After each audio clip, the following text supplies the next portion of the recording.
Very good morning. আমি doctor Partha মণ্ডল। আমি MD করছি geriatrics medicine medical college Kolkata থেকে।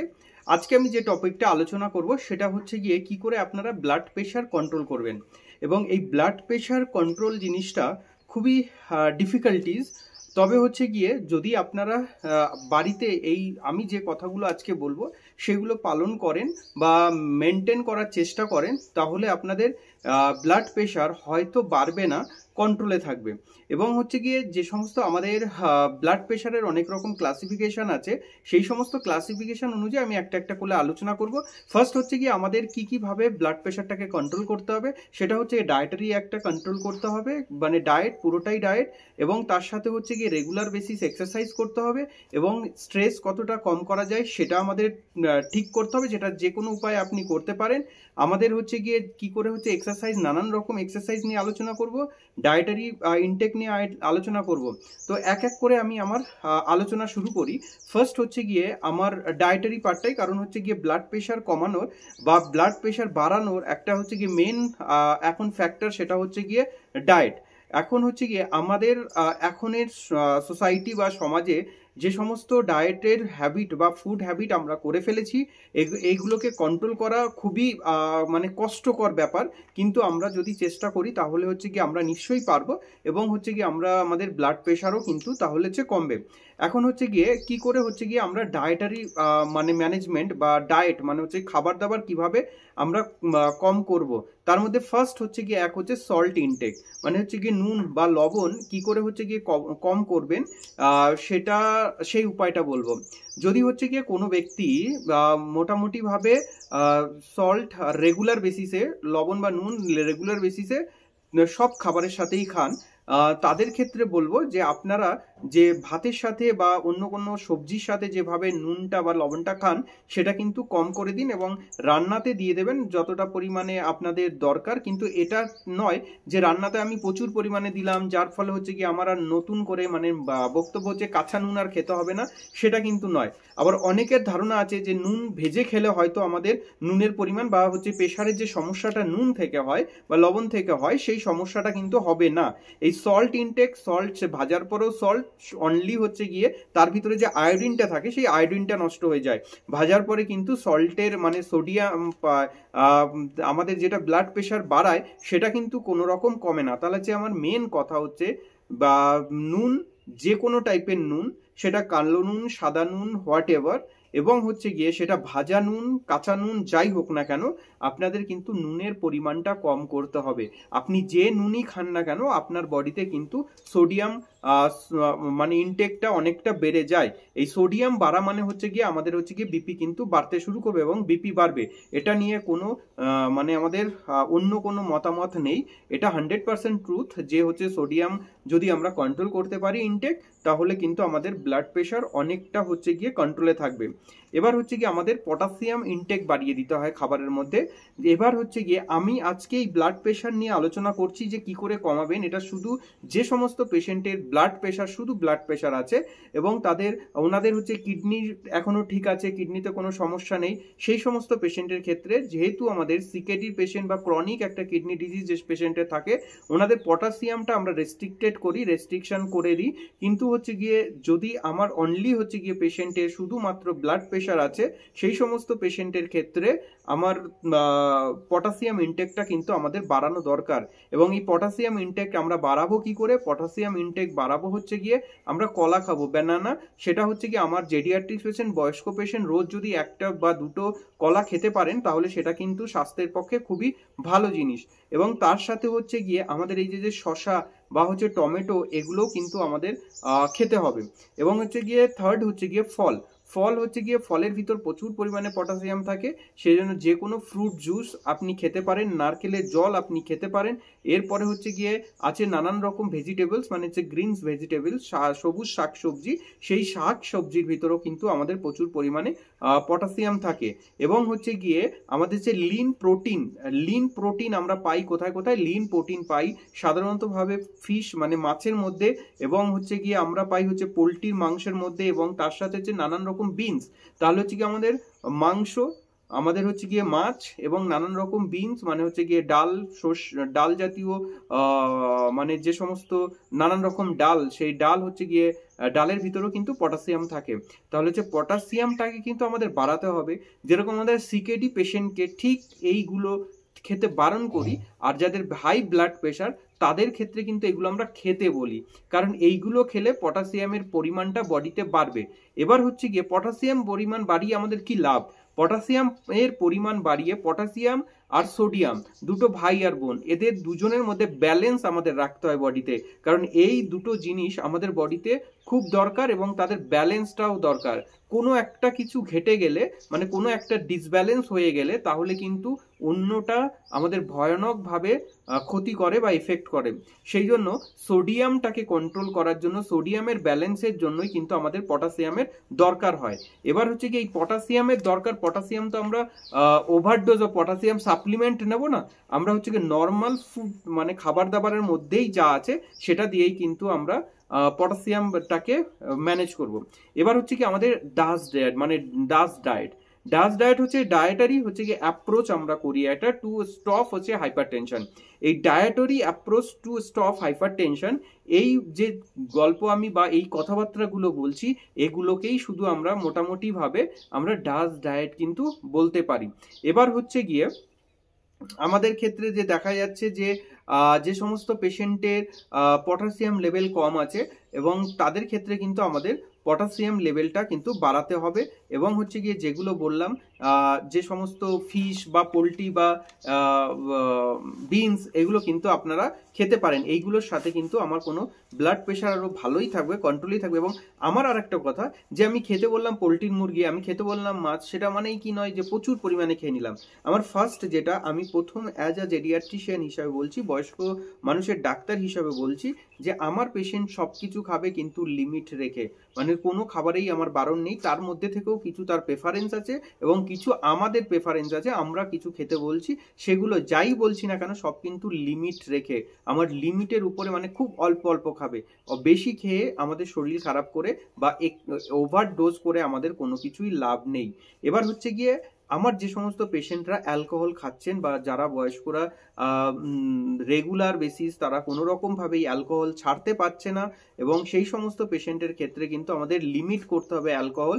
মাইল্ড মডারেট যে অ্যামাউন্টেরই খান না কেন, আস্তে আস্তে আস্তে করে বেরিয়ে আসতে হবে। আমি অ্যাজ এ ডাক্তার খুব ইজিলি এই কথাগুলো বলতে পারছি, কিন্তু আমার যে সমস্ত অ্যালকোহলিক পেশেন্ট রয়েছে এবং যারা ক্রনিক দীর্ঘদিন ধরে অ্যালকোহল খাচ্ছেন, তাদের ক্ষেত্রে কাম ব্যাক করার একটু ডিফিকাল্ট। তবে হচ্ছে গিয়ে চেষ্টা করুন, চেষ্টা করলে সব কিছু হয়। এবং হচ্ছে গিয়ে একটু একটু করে করুন, যেরকম আমি বললাম সব কিছু খাবেন অল্প অল্প, সেই রকম ভাবেই যে অল্প অল্প করে খাওয়ার চেষ্টা, প্রবণতাটা বাড়ান, তাহলে দেখুন আপনারা নিশ্চয়ই ফিরে আসতে পারবেন। এমনি বিশাল কোনো ওষুধ বা অন্য কিছু দিয়ে যে অ্যালকোহল ইনটেক কমিয়ে দেবো, এটা কিন্তু পসিবল এখনো পর্যন্ত হয়নি। তো সম্পূর্ণটাই হচ্ছে কি নিজের উপর ডিপেন্ড করে যে আপনি সেটাকে কন্ট্রোল করতে পারবেন কি পারবেন না। এরপর হচ্ছে রেগুলার বেসিসে আমাদের একটা মানে ফিজিক্যাল অ্যাক্টিভিটিস, এই রেগুলার বেসিসে ফিজিক্যাল অ্যাক্টিভিটিসটাই হচ্ছে কি আমরা কমিয়ে ফেলেছি। আমাদের শহরাঞ্চলের মানুষজন তো একেবারেই ভুলে গেছে, এবং ওনারা তো কোনো রকমভাবে এই রেগুলার বেসিস এক্সারসাইজ করতেই চায় না, এবং হচ্ছে গিয়ে ওনাদের নানান রকম মানে সমস্যা, হাত ব্যথা, পা ব্যথা, কোমর ব্যথা, এগুলো তো থাকবেই মা। এবং এগুলো থাকার পরেও আমাদের কিন্তু নিজেদের যদি ভালো রাখতে হয়, এবং সেই ক্ষেত্রে একটা রেগুলার বেসিস এক্সারসাইজ করতেই হবে। এবং সেই রেগুলার বেসিস এক্সারসাইজ হচ্ছে গিয়ে আমাদের অ্যারোবিক যে সমস্ত এক্সারসাইজগুলো রয়েছে, আপনাদের বলছি না যে জিমে যান, জিমে গিয়ে হচ্ছে ওয়েট তুলুন, মাসল বানাতে হবে, সেগুলো একদমই নয়। যেগুলো অ্যারোবিক এক্সারসাইজ রয়েছে, সেই অ্যারোবিক এক্সারসাইজ, সিম্পল এক্সারসাইজ, মানে এক্সারসাইজ মানে আমরা জাস্ট অ্যাড করছি এক্সারসাইজ, কিছুই না। হাঁটা, তোমাকে হচ্ছে গিয়ে হাঁটতে হবে, এবং হাঁটাটা হচ্ছে গিয়ে তোমাদের রেগুলার একটা হ্যাবিটে বানিয়ে ফেলো। এটা কোনো এক্সারসাইজ আমি বলছি না যে এক্সট্রা কিছু অ্যাড। হাঁটতে তো আর কোনো অসুবিধা হয় না, হাঁটতে তো সবাই পারে, এর জন্য তো আর মাসেল বিয়ে করতে হচ্ছে না, জিমে গিয়ে ওয়েট তুলতে হচ্ছে না, ওয়েট লিফটিং করতে হচ্ছে না। সেজন্য হচ্ছে গিয়ে আমার অ্যারোবিক এক্সারসাইজ, তার মধ্যে ফার্স্ট আসবে হচ্ছে গিয়ে হাঁটতে হবে রেগুলার বেসিস। আপনি সেটা মর্নিং ওয়াকে যান, ইভিনিং ওয়াকে যান, সেটা যেটা আপনার সুবিধা হবে সেই অনুযায়ী আপনি কিন্তু হাঁটবেন। এবার হচ্ছে গিয়ে একটু জগিং, সকালে মর্নিংয়ে যদি একটু জগিং করা যায়, সে যেরকম ভাবে আপনি পারেন, এখন ইউটিউবে নানান রকম ভিডিওস পাওয়া যায়। আপনার যদি কোনো রকম বুঝতে সমস্যা হয়, তাহলে একটু ইউটিউবের ভিডিওসগুলো দেখে নিন। এবং হচ্ছে গিয়ে যদি পাড়ার যারা যোগা করেন, মানে হচ্ছে যাদের হচ্ছে গিয়ে রেগুলার বেসিসে ট্রেনিং দেন, সেই সমস্ত হচ্ছে জগিং টাইপের জিনিসটা কিন্তু আপনারা করুন। এবং হচ্ছে আমার যে পেশেন্টরা সাইকেল চালাতে পারেন, সেই সাইকেলিংও হচ্ছে কিন্তু একটা খুব ভালো পার্ট। কারণ হচ্ছে গিয়ে রেগুলার যদি আধা ঘন্টা আপনি মর্নিংয়ে সাইকেলিং করতে পারেন, সেটাও কিন্তু আমাদের অনেকটা কভারেজ করে অ্যারোবিক এক্সারসাইজের উপরে, এক্সারসাইজ কন্ট্রোল হয়ে যায়।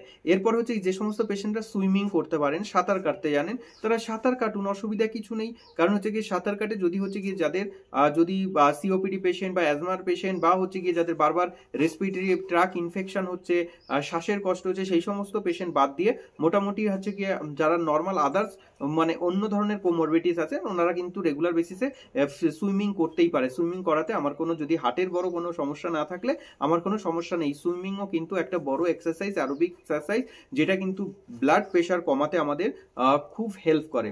এরপরে হচ্ছে গিয়ে আমাদের যেটা রয়েছে সেটা হচ্ছে গিয়ে যে সমস্ত এক্সারসাইজই আপনি করেন না কেন, যেটা মিনিমাম অ্যাট লিস্ট আমাদের 30 মিনিট করা উচিত।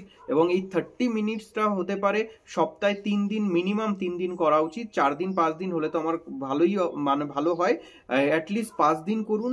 এবং হচ্ছে গিয়ে একটা দিন বা দুটো দিন হচ্ছে গিয়ে আপনি যদি কোনো রকম ভাবে কাজ থাকে বা যদি না করতে পারেন আমার অসুবিধা নেই, রোজ করতে পারলে ভালো, কিন্তু মিনিমাম 5 দিন আমাকে করতে হবে। সেই জন্য হচ্ছে গিয়ে আমার টার্গেট হচ্ছে গিয়ে এই যেগুলোই বললাম, যে হাঁটা, সুইমিং, সাঁতার কাটা, যে বললাম হচ্ছে গিয়ে জগিং করা, যোগা করা, এগুলো হচ্ছে গিয়ে মিনিমাম হচ্ছে গিয়ে 30 মিনিটস কিন্তু আমাকে করতে হবে। এগুলো যদি মিনিমাম হচ্ছে গিয়ে 30 মিনিটস করতে পারি, তাহলে কিন্তু আমার ব্লাড প্রেশার অনেকটা কন্ট্রোলে থাকবে। এবং ব্লাড প্রেশার পুরোটাই আপনাদের কন্ট্রোল। আমি গাড়ি চালাচ্ছি, আমার হাতে ব্রেক রয়েছে, আমি যতটা ভাবে যখন খুশি ব্রেক কষতে পারি। এবং সেম জিনিস আপনাদের কাছেই রয়েছে হচ্ছে ব্লাড প্রেশারের মেন ওষুধ। এবার আমরা doctor as a blood pressure হয়ে গেছে, বেড়ে গেছে, আমরা সেগুলো মেডিসিন দিয়ে কিছুটা হচ্ছে কন্ট্রোল করি। কিন্তু মেন ফেজে বা হচ্ছে গিয়ে আমরা যতই মেডিসিন দিই না কেন, কিন্তু আপনাদের কাছে মেন চাবি আপনাদের কাছে। আপনারাই চাইলে তালা খুলতে পারেন, যে কোনো তালা খুলতে পারেন। তো সেটা আপনারা রেগুলার হ্যাবিট করে ফেলুন, যে কি করে আমরা নিজেদের কন্ট্রোল করব, বা আমি কি করে নিজের ব্লাড প্রেশারকে কন্ট্রোল করব। এটা হচ্ছে গিয়ে ওষুধ খাচ্ছি কিন্তু হচ্ছে কোনো রকম ভাবে ব্লাড প্রেশার যেন বেড়ে না যায়। এবং এই যে হাইপারটেনসিভ এমার্জেন্সি, হাইপারটেনসিভ আর্জেন্সি, এইগুলো যে ম্যালিগনেন্ট হাইপারটেনশন, মানে যখন খুব বেশি প্রেশার বেড়ে যায়, এইগুলো যাতে না হয় সেটার পুরোটাই কন্ট্রোল কিন্তু আপনার হাতে আছে। আপনি চাইলে এই কন্ট্রোলটা নিজে থেকেই কন্ট্রোল করতে পারেন। এরপর হচ্ছে কি স্ট্রেংথ, আমাদের কিছু হচ্ছে ট্রেনিং আছে, সেই স্ট্রেংথ ট্রেনিং যদি করতে পারেন, সেটাও হচ্ছে কি আমাদের কিন্তু ব্লাড প্রেশার অনেকটা কমিয়ে দেয়। এবার এই ট্রেনিং, সেই স্ট্রেংথ ট্রেনিং হচ্ছে গিয়ে সেটা নিয়ে আমি আলাদা একটা ভিডিও করব, এবং কি করে আমরা আমার বয়স্ক পেশেন্টের মানে স্ট্রেংথ ট্রেনিংগুলো দিই বা করার পরামর্শ দিই, বা কিভাবে তারা করেন, সেই সম্পর্কে আমি নেক্সট একটা কোনো ভিডিওতে বলবো। কারণ এই ভিডিওতে আমার মেন ফোকাস হচ্ছে গিয়ে ব্লাড প্রেশার কি করে কমাবো সেই সম্পর্কেই বলা। এবং তার মধ্যে একটা পার্ট হচ্ছে আমাদের স্ট্রেংথ মানে ট্রেনিংটা করা, সেই হচ্ছে গিয়ে স্ট্রেংথ ট্রেনিং পরের ভিডিওতে আমি ডিসকাস করব। এরপরে হচ্ছে গিয়ে আমাদের হচ্ছে গিয়ে একটা রেগুলার বেসিসে আমাদের একটা বডি ওয়েট মেনটেন করা উচিত। কারণ হচ্ছে গিয়ে যে সমস্ত পেশেন্ট ওবেস পেশেন্ট, যে সমস্ত পেশেন্ট ওভার ওয়েট পেশেন্ট, সেই সমস্ত পেশেন্ট বা মানুষজন আপনারা মানে যতটা পারেন আপনাদের বডি ওয়েটটা কম করতে চেষ্টা করুন। কারণ বডি ওয়েট বেশি থাকাও মানে কিন্তু ব্লাড প্রেশার কন্ট্রোলের মধ্যে থাকে না। কারণ বডি অনেক রকম ফিজিওলজিক্যাল চেঞ্জেস হয়ে যায় এবং তাদের ডিমান্ড বেড়ে যায়, ব্লাড প্রেশার অটোমেটিক্যালি বেড়ে থাকে। তো যদি আপনি আপনার বডি ওয়েট কমাতে পারেন, তাহলেও কিন্তু আপনার বিপি বা ব্লাড প্রেশারও কিন্তু কমে আসবে। যে সমস্ত পেশেন্ট ওভার ওয়েট আছেন, ওবেজ আছেন, মিনিমাম হলেও আপনারা এই যে কথাগুলো বলছি, এগুলো যদি মেনে চলেন, কারণ আমরা সবাই না ডায়েটের দিকে চলে যাই। ডাক্তারবাবু ডায়েট বলুন তো, ডায়েট চার্ট বলুন, কি করে রোগা হবো। আরে বাবা, রোগা হওয়াটা এত সোজা নয়। আমরা ওয়েট গেইন করাটা আমাদের খুব ইজি, আমরা খুব তাড়াতাড়ি করে ওয়েট গেইন করতে পারি। কিন্তু হচ্ছে গিয়ে আমরা 1 সপ্তাহ 2 মাস খেলেই আমাদের ওয়েট 20 থেকে 40 হতে বেশিক্ষণ সময় লাগবে না। কিন্তু আপনি 40 থেকে 38 কেজি মানে 2 কেজি কমান না, তাতেই দেখুন না কতটা কি করতে হয়। সেই জন্য হচ্ছে গিয়ে 1 মাস কি 10 মাস না খেয়ে থাকতে হবে। তো বডি ওয়েট রিডিউস করার জন্য মানে diet is not a main মানে কম্পোনেন্ট, তার থেকেও বড় কম্পোনেন্ট হচ্ছে কি এক্সারসাইজ। যদি আপনি এক্সারসাইজগুলো তার সাথে ডায়েট কন্ট্রোল করে করেন তাহলে কিন্তু আপনার এফেক্ট খুব তাড়াতাড়ি এবং খুব ভালো হবে। শুধুমাত্র ডায়েট করলাম, এবং আমরা যে ডায়েটগুলো করি সেটা হচ্ছে পুরোটাই মানে কোনো নিয়ম মাফিক করি না। আমাদের যখন ইচ্ছা হলো আমরা না খেয়ে থাকলাম, আবার যখন আমরা খেতে শুরু করলাম আমরা যত পরিমাণে আমাদের এই অবধি ভরলো ততক্ষণ পরিমাণ তো খেয়ে গেলাম। এটা কিন্তু ডায়েট নয়। ডায়েট হচ্ছে কি অন্য জিনিস। এবং আজকে মনে হলো আমি ডায়েট কন্ট্রোল করব, একদিন না খেয়ে নিলাম, একদিন না খাওয়াতে কিচ্ছু হয় না। আপনি 5 দিন না খেয়েও থাকুন, কিচ্ছু হবে না। তো এখন হচ্ছে গিয়ে মানে ক্ষতি ছাড়া লাভ কিছু হবে না। মানে কিচ্ছু হবে না বলতে এটা ভুল, ক্ষতি হবে। ক্ষতি যত রকমের ক্ষতি হওয়ার ক্ষতি হবে, কিন্তু লাভ আমার কিচ্ছু হবে না। তো হচ্ছে গিয়ে ডায়েটারি যে কন্ট্রোল বা ডায়েট চার্ট দিয়েই আমি সব কিছু করে দেবো, আমি ডায়েটে আছি, ডায়েটিং করছি, আমি এটা খাচ্ছি না ওটা খাচ্ছি না, না খেয়ে আছি, সেটা কিন্তু ডায়েট নয়। ডায়েট সম্পূর্ণরূপেই আলাদা। আমি কি করে হচ্ছে ডায়েটের মাধ্যমে ব্লাড প্রেশার কন্ট্রোল করবেন, কতটা অ্যামাউন্টের কি খাবেন, সেগুলো আমি পরের একটা ভিডিওতে ডিসকাস করব। এবং এই যে আপনারা যে চেষ্টা করেন যে ডায়েট ডাক্তারবাবু ডায়েট দিলে আপনারা বাড়িতে কজন মানেন বলুন তো? আপনারা নিজেরাই বাড়িতে মানেন না। তো হচ্ছে ডায়েট তো চার্ট দিয়েই দিলাম, আমি বলে দিলাম এত গ্রাম খাবেন, এত গ্রাম প্রোটিন, এত গ্রাম কার্বোহাইড্রেট, এগুলো কিচ্ছুই মানা হয় না। একটা সিম্পল সলিউশন, সব কিছু খান কিন্তু অল্প, এই একটা কথাই এতবার করে আমি বলতে চাই বা বলার চেষ্টা করি। যদি আপনাদের কিছু ভালো হয়, যদি আপনারা কিছু মেনটেন করেন, অল্প জাস্ট জিভে টাচ করুন, এবং হচ্ছে গিয়ে জিভে টাচ করলে এবং তার যে স্বাদ, সেই স্বাদটাই শুধু আপনি পান, তাহলেই কিন্তু আপনার হয়ে যাবে। আর কিছু হচ্ছে এক্সট্রা অ্যাডেড কিছু দরকার নেই। আপনি যে সমস্ত পেশেন্টরা বিরিয়ানি খান, বিরিয়ানি কি খাবেন না? বিরিয়ানিটা খাবেন, কিন্তু হচ্ছে গিয়ে সেই বিরিয়ানির খাওয়ারও তো একটা লিমিট আছে। সেটা হচ্ছে একটা বিরিয়ানির প্লেট এনে বাড়ির 4-5 জন মিলে, সদস্য মিলে ভাগ করে খান, তাহলে হচ্ছে কি অসুবিধা কিছু হয় না। আমরা কি করি, এক প্লেট বিরিয়ানি আনা মানেই আমাকেই খেতে হবে, আমি পুরো বিরিয়ানিটা শেষ করব, আমি পুরো বিরিয়ানিটা খাবো, এটা কিন্তু সঠিক নয়। তো আমার পেশেন্ট কি খাসির মাংস খাবে না? যে পেশেন্ট খেতে ভালোবাসে, অল ওভার অনেকেই খায় না, এবং যে পেশেন্ট খেতে ভালোবাসে সেই পেশেন্ট খাবে, কিন্তু এক পিস খাসির মাংস খেলে কিচ্ছু হবে না, সে যাই থাকুক না কেন, সে হাইপার টেনশন, সুগার, থাইরয়েড, মানে হচ্ছে কোলেস্টেরল, যাই থাকুক না কেন, আমার পেশেন্ট কিন্তু খেতে পারবে। কারণ হচ্ছে গিয়ে আমি যদি সব কিছু বন্ধ করে দিই তাহলে হচ্ছে গিয়ে কিন্তু পেশেন্টের কোনো রকম উপকার তো হবে না, এবং তার হচ্ছে গিয়ে অপকারের তুলনা মনে হয়, আমার ক্ষেত্রে মনে হয় অপকারটাই বেশি হবে। সেজন্য সব কিছু খান, কিন্তু হচ্ছে গিয়ে লিমিট রেখে। ওভারওয়েট পেশেন্ট আপনারা ওয়েট কমান, তাহলেই দেখবেন অনেকটা কিন্তু ব্লাড প্রেশার আপনাদের কন্ট্রোলে থাকবে। তারপরে বলবো আমি স্ট্রেস, মানে হচ্ছে কি করে আমরা আমাদের স্ট্রেস জীবনে একটা সব থেকে বড় ফ্যাক্টর। স্ট্রেস নিয়ে আমার খুব ফ্যান্টাসি, বা স্ট্রেস নিয়ে আমি খুব পরবর্তী সময় হয়তো আরও বেশি পড়াশোনা করব, এবং এই স্ট্রেস কিভাবে কমানো যায়। এটা সত্যি কথা বলতে প্রত্যেকটা মানুষেরই স্ট্রেস আছে, সেটা আমি অ্যাজ এ ডাক্তার আমার একরকম স্ট্রেস, এবং আর যারা আপনারা রয়েছেন আপনাদের এক রকম স্ট্রেস। এটা ভাববেন না যে ওই মানুষটা মনে হয় ভীষণভাবে খুশি আছে, সুখী আছে, কিন্তু পৃথিবীতে যতদিন আছেন কেউ কোনোদিন সুখী খুশি এইগুলো হতে পারে না। মানে হচ্ছে কি আমাদের গ্রাফ হচ্ছে যেরকম এইরকম ভাবে ওঠে, যে আমরা ইসিজি করি, ইসিজি গ্রাফটা, ইসিজি তো আপনাদের মনে হয় সবারই হয়েছে, ইসিজি নিয়ে কোনো অসুবিধা কিছু নেই। সেই ইসিজির গ্রাফ যেরকম এরকম উঠছে আপ অ্যান্ড ডাউন, আমাদের হচ্ছে লাইফটাও হচ্ছে কি এইরকম আপ অ্যান্ড ডাউন। আপনারা যদি ভাবেন যে আমাদের কেন শুধু ডাউন চলছে, আরে বাবা, ডাউনের পরে আপ আসবে, ওয়েট করুন। আর এটা ভাববেন না যে উনি ভীষণ রকম খুশি হ্যাপি আছে, আমি কেন নেই, আমার এটা নেই, আমার ওটা নেই। আরে বাবা, যার যত আছে তার ডিমান্ড বা ক্রাইসিসও তত আছে। তার ডিমান্ড, তার ক্রাইসিস তার মতো, আপনার ডিমান্ড বা আপনার ক্রাইসিস আপনার মতো। সেজন্য ভেবেই নিন না যে আপনার যা আছে আপনার সব ঠিক আছে, যেটা আছে সেটা নিয়েই আপনাকে ঠিক থাকতে হবে। আমার জীবনে কি হলো না হলো, কেন হলো না, ঠিক আছে, এটা কিন্তু বুদ্ধিমানের কাজ নয় বা বুদ্ধিমানের পরিচয় নয়, যারা বুদ্ধি আছে। এবং হচ্ছে আমি জানি যে আপনাদের সবার বুদ্ধি আছে, এইটুক বোঝার ক্ষমতা কিন্তু আপনাদের আছে।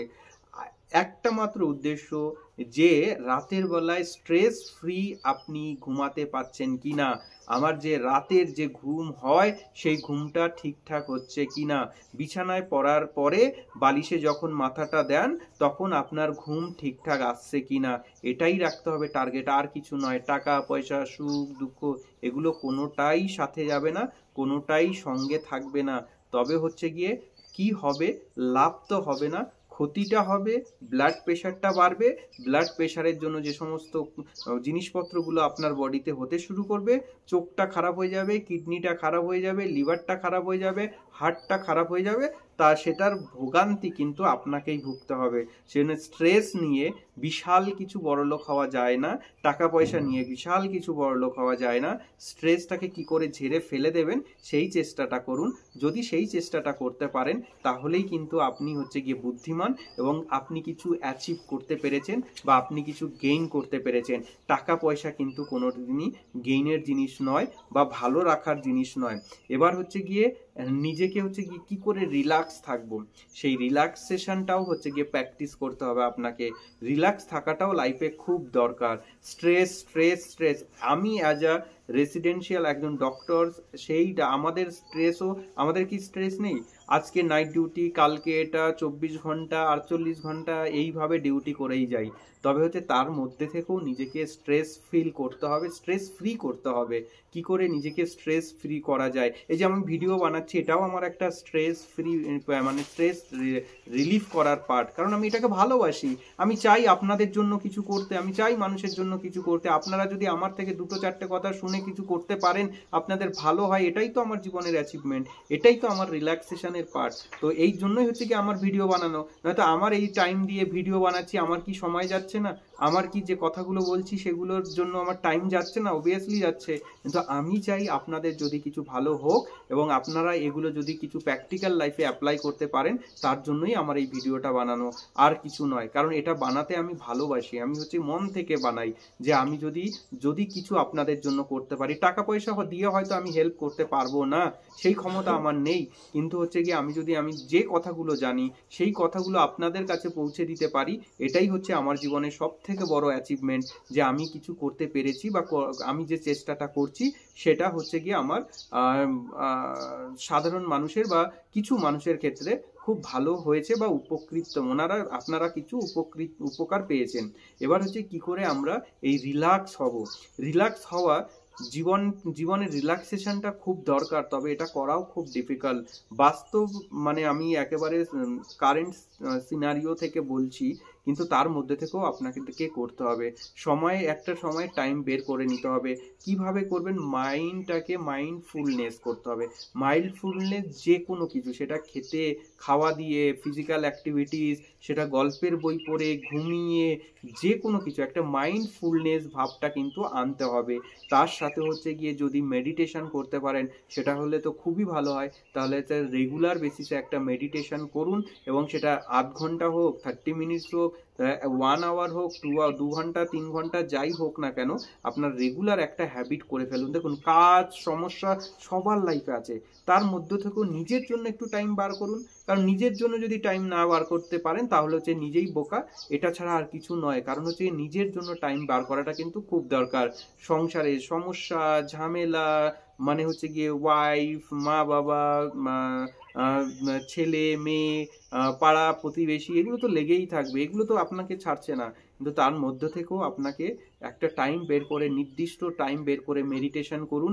যেটা যেরকম মেডিটেশন, নানান রকম ভিডিও, নানান রকম মানে দিগ্গজ ব্যক্তি লোক বা মহান ব্যক্তি লোক তা ওনারা বলছেন, সেগুলো যদি ফলো করতে পারেন সেগুলো করুন। কিন্তু আমার কথা হচ্ছে কি, মেডিটেশনটা কিন্তু আমাদের লাইফে খুব দরকার, কারণ এটা হচ্ছে স্ট্রেস ফ্রি একটা পার্ট, এবং হচ্ছে গিয়ে লাইফের রিল্যাক্সেরও একটা হচ্ছে গিয়ে বড় জিনিস। এবং হচ্ছে ডিপ ব্রিথ, মানে হচ্ছে গিয়ে গভীর শ্বাস প্রশ্বাস, মানে হচ্ছে ডিপ ব্রিথ প্র্যাকটিস করুন, কিভাবে করতে হয়, এবং সেটাতেও কিন্তু অনেকটা হচ্ছে কি স্ট্রেস ফ্রি হয়।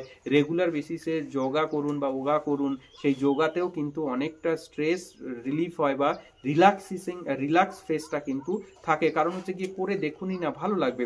প্রথমের দিকে হয়তো করাটা খুব কঠিন এবং ভালো লাগবে না, মনে হয় টাইম যাচ্ছে, গায়ে ব্যথা হচ্ছে, হাতে ব্যথা হচ্ছে, পায়ে ব্যথা হচ্ছে, কিন্তু আস্তে আস্তে আস্তে আস্তে হ্যাবিটে করে ফেলুন, দেখুন ভালো লাগবে, একটা ভালো জায়গায় কিন্তু আপনারা পৌঁছে যাবেন। এবং আমার হচ্ছে গিয়ে নেক্সট যেটা নিয়ে বলবো সেটা হচ্ছে গিয়ে একটা হচ্ছে গিয়ে ডিপ স্লিপ, ঘুমানো, মানে হচ্ছে কি আমাদের এনাফ স্লিপ, মানে পর্যাপ্ত পরিমাণে ঘুম।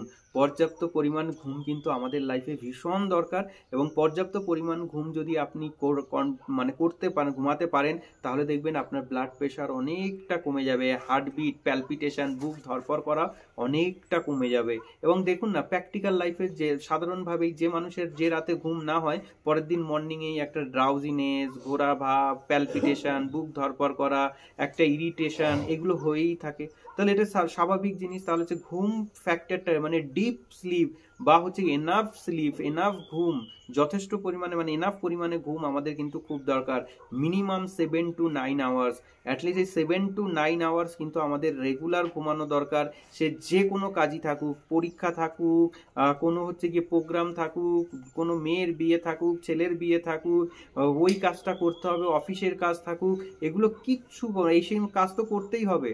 তার মধ্যে থেকে 24 ঘন্টার মধ্যে আপনাকে 7 to 8 আওয়ার্স রাখতে হবে শুধুমাত্র ঘুমানো। সব কিছু বাইরে ফেলে দিয়ে রুমে ঢুকুন, বেডে যখন ঘুমাতে যান, যে ফোন দরকার হলে অফ করে ভাইব্রেট করে রাখুন, যে আমার টার্গেট হচ্ছে মোটামুটি অ্যাটলিস্ট 6 to 8, আমাদের হচ্ছে গিয়ে আমরা সাধারণত 7 to 9 বলি, অ্যাটলিস্ট 7 to 9 না করতে হলো মিনিমাম 6 আওয়ার্স কিন্তু একেবারে প্রপার ডিপ স্লিপ কিন্তু আমাদের লাইফে খুব দরকার। এরপরে হচ্ছে কি আমাদের অনেকে আছে যে স্ট্রেস রিল্যাক্সিং ফ্যাক্ট, মানে স্ট্রেস রিলিফ করার জন্য কফি, চা, স্মোকিং এগুলো করছেন। এটা কিন্তু একদমই ঠিক নয়। যে কফিটা, চা অ্যাজ মাচ যদি পারেন, যতটা পসিবল হয় আপনারা কিন্তু অ্যাভয়েড করুন। খাবেন না, দিনে 1 কাপ চা খেলে কোনো ক্ষতি নেই, কিন্তু হচ্ছে গিয়ে এই নয় যে আমি 10 কাপ চা খাচ্ছি, 10 কাপ কফি খাচ্ছি, স্ট্রেস ফ্রি হচ্ছি। এতে স্ট্রেস ফ্রি কি হচ্ছেন আমি তো জানি না, কিন্তু নিজের ক্ষতিটা কিন্তু প্রচণ্ড পরিমাণে করছেন, সেটা আমি জানি। অ্যাজ এ ডাক্তার হিসাবে সেই কনসেপ্টটা আমার আছে, সেই জন্য জানি না, আমি তো সবার মাইন্ডে ঢুকতে পারবো না, কিন্তু কার কি ক্ষতি হচ্ছে সেটা আমি বলতে পারি। তাহলে হচ্ছে কি আমাদের এই ব্লাড প্রেশার কমানোর বা বাড়ানোর জন্য কিন্তু এই কফি ভীষণভাবে দায়ী, চা ভীষণভাবে দায়ী। এইগুলোকে কমিয়ে ফেলুন, দেখবেন আপনার ব্লাড প্রেশারটাও কমে যাবে। যে 10 কাপ খায় 5 কাপে আসুন, 2 কাপে আসুন, এই অবধি লিমিট রাখুন। দেখুন আপনাদের ওই 140, 160, 180 থেকে 120-তে এসে ব্লাড প্রেশার দাঁড়াবে। কারণ আপনি যত কমাবেন, বডিও আপনার ব্লাড প্রেশার ততটা কমাবে। বডিও ভাই চালাক, বডি তো বোকা নয়। আপনি যদি বডিকে বারবার স্টিমুলেট করেন, বডিও স্টিমুলেট হবে। সেজন্য আপনি কন্ট্রোল হন, বডি অটোমেটিক্যালি কন্ট্রোল হয়ে যাবে। এরপরে হচ্ছে গিয়ে আমাদের যেই চা কফি খাবার কমাতে বললাম, সেটা তো খুবই ভালো। তারপরে হচ্ছে যেটা কোয়াইট স্মোকিং, এই যে মানে যে কি করে হচ্ছে গিয়ে স্মোক যারা করেন তাদের ক্ষেত্রে আপনারা স্মোকিংটাকে হচ্ছে গিয়ে কমিয়ে দিন। কারণ স্মোকিংটা হচ্ছে গিয়ে কিন্তু শুধু ব্লাড প্রেশার নয়, কারণ স্মোকিং নিয়ে আমার অনেক ভিডিও তৈরি হয়ে যাবে। কারণ স্মোকিং হচ্ছে গিয়ে এমন একটা জিনিস যার কোনো শেষ নেই, যে হচ্ছে বডির ভিতরে ঢুকলে যে কত রকম ক্ষতি করে, সেটা হচ্ছে গিয়ে যতটাই বলা যায়, মানে বলে না সমুদ্রের জলের মতো। তো সেই জন্য স্মোকিং হচ্ছে গিয়ে কিন্তু একটা বড় পার্ট। যদি হচ্ছে গিয়ে আপনি স্মোকিং কন্ট্রোল করতে পারেন, দেখবেন আপনার বিপি অটোমেটিক্যালি কন্ট্রোল হবে, এবং বিপির সাথে সাথে আপনার হার্ট যে কন্ডিশন, সেই হার্ট কন্ডিশনও কিন্তু ভালো হবে। তাহলে হচ্ছে গিয়ে আমাদের বিপি তো কন্ট্রোল করছি, হার্ট কন্ট্রোল করছি, এবং তার সাথে সব থেকে বড় যে জিনিসটা, সেটা হচ্ছে গিয়ে রেগুলার বেসিসে কিন্তু আপনাদের ডাক্তারের কাছে যেতে হবে এবং ভিজিট করতে হবে। বাড়িতে একটা মেশিন রাখুন, যে মেশিন দিয়ে আপনারা রেগুলার বেসিসে ব্লাড প্রেশার মনিটরিং করতে পারবেন। একটি চার্ট তৈরি করে ফেলেন, এবং সবার নয়, যার ব্লাড প্রেশার বারবার ফ্ল্যাকচুয়েট হচ্ছে এবং যার ব্লাড প্রেশারের সমস্যা হচ্ছে, আমি তাদের ক্ষেত্রেই বলছি, আপনারা একটা চার্ট বানিয়ে ফেলুন, এবং সেই মতো হচ্ছে গিয়ে সেই চার্টটা যে ডাক্তারবাবুকেই দেখাচ্ছেন আপনারা, সেই চার্টটা দেখান, এবং সেই চার্ট অনুযায়ী কিন্তু ডাক্তারবাবু তার মেডিকেল ম্যানেজমেন্ট পার্টটা দিয়ে দেবে। আর হচ্ছে গিয়ে আপনাদের যে কথাগুলো বললাম আমি এই 30 মিনিট ধরে, এই কি করে হচ্ছে গিয়ে ব্লাড প্রেশারটা কন্ট্রোল করবেন, যদি আপনারা কিছু পরিমাণও আমার এই ভিডিও থেকে মানে শুনে যদি কিছু করেন, তাহলে আমারই খুব ভালো লাগবে, এবং ভালো লাগবে হয়তো যদি জানতে পারি কোনোদিন, তাহলে ভালো লাগবে। আর যদি আপনারা ভালো থাকেন, দেখুন উপরে তো একজন আছে যে দেখছে, যে আমি যদি মানুষের জন্য কিছু করতে পারি, তাহলে সেটা তো আমার ভালোর খাতায় লেখা হচ্ছে। তো এটাই তো জীবনে চাই, আর কিছু নয়। আপনারা সবাই ভালো থাকবেন, সুস্থ থাকবেন, এটাই হচ্ছে কি আমার বলার। কারণ হচ্ছে গিয়ে আমার ডাক্তারি লাইফে আমি সবার কাছে তো পৌঁছাতে পারবো না, যদি আপনাদের কাছে এই ভিডিওর মাধ্যমে পৌঁছাতে পারি, এটাই হচ্ছে কি আমার জীবনের সবথেকে বড় অ্যাচিভমেন্ট। আপনারা সবাই ভালো থাকবেন, সুস্থ থাকবেন। থ্যাংক ইউ, ধন্যবাদ। আর যদি হচ্ছে গিয়ে জীবনে যদি ভালো থাকতে চান, তাহলে এই ভালো থাকাটা যে কতটা দরকার সেটা হচ্ছে